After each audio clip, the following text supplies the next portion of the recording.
আসসালামু আলাইকুম ওয়া রাহমাতুল্লাহি ওয়া বারাকাতুহু। রাসূলে কারীম সাল্লাল্লাহু আলাইহি ওয়াসাল্লামের দোয়া সমগ্র হতে যখনই কোনো মহামারী দেখা দিত, আল্লাহর রাসূল সাল্লাল্লাহু আলাইহি ওয়াসাল্লাম এই দোয়াটি পাঠ করতেন।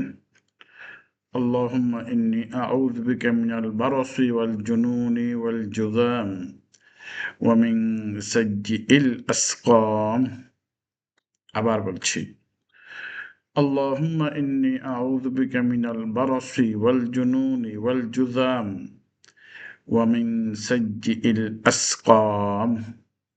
দোয়াটির অর্থ হচ্ছে, হে আল্লাহ, আমি আপনার কাছে আশ্রয় চাই শ্বেত, উন্মাদনা, কুষ্ঠ এবং সমস্ত দুরারোগ্য ব্যাধি হতে।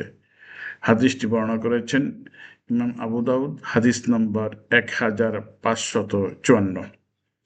যে কোনো বড় ধরনের মহামারী, যেমন 2-3 বছর পূর্বে করোনা চলে গেল, করোনা ভাইরাস, এ সময় কিন্তু এই দোয়াটা ব্যাপক পঠিত হয়েছে। ঠিক যেই এলাকায়, যেই স্থানে, যেই দেশে এই ধরনের মহামারী দেখা দিবে, তখনই এই দোয়াটি বেশি বেশি পাঠ করা। আল্লাহুম্মা ইন্নী আউযু বিকা মিনাল বারাসি ওয়াল জুনুনি ওয়াল জুযামি ওয়া মিন সাইয়্যিল আসকাম।